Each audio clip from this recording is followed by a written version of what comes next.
Cinema hall বানাবে অথচ ছবি চালাবে না, এটা তো ঠিক না। সিনেমা হলে এমন আছে যে 3টা ছবি আছে, 3টা থেকে যেটা ভালো সেটা চয়েস করে নিল, আর 2টা চললো না বা নিল না, ওতে কিছু বলার নেই। কিন্তু একটি ছবি মুক্তি পেলে আমি চালাবো না, এটা তো ঠিক না। না, ছবিগুলো আগের মতো হয়তো মেকিং হয় না, হয়তো গল্পটি সুন্দর হয় না। গল্প সুন্দর হলে মানুষ দেখবে না কেন, 100 বার দেখবে। ইদানিং কালের কিছু ছবি মানুষ দেখে নাই, প্রিয়তমা, আমিও তো সিনেমা হলে গিয়ে দেখলাম।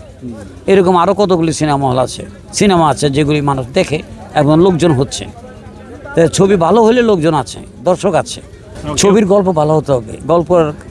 মনে হয় গল্প রাইটারের অভাব আছে, নয়তো ভালো ভালো কাস্টিং দিয়ে ছবি করলে ছবিগুলি ভালো যায় না, এর অর্থই গল্পটাই ভালো না। একটি ছবি প্রথম প্রয়োজন হয় একটি গল্পের পর গল্প অনুযায়ী ভালো শিল্পী নেওয়া। ভালো শিল্পী না থাকলে প্রথম দিন তো টিকিট কাটবে না কেউ, আর টিকিট সবাই যদি কেটে বাইরে আসে তখন বলতে পারবো ছবিটা ভালো বা ভালো না। আমরা কিছু লোক দেখলাম, আমাদেরকে জিজ্ঞেস করবো না কেউ যে কেমন হয়েছে।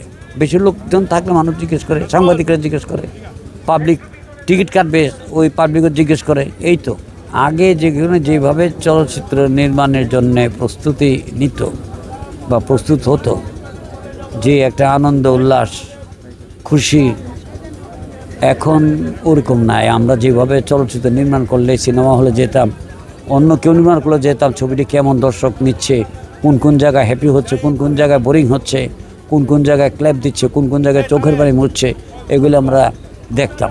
দেখে ওরকমভাবে যে এই ধরনের দৃশ্য মানুষের ভালো মানে দুঃখ লেগেছে, আমরা ওইরকম দুঃখের দৃশ্য অন্য ছবিতে দিতে চেষ্টা করতাম।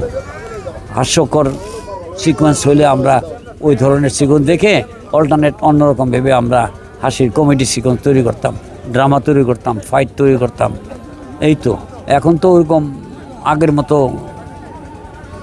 এখন যারা আছে তারা কিভাবে মানে চলচ্চিত্র দেখতে যায় কি না যায় সেটা আমি জানি না।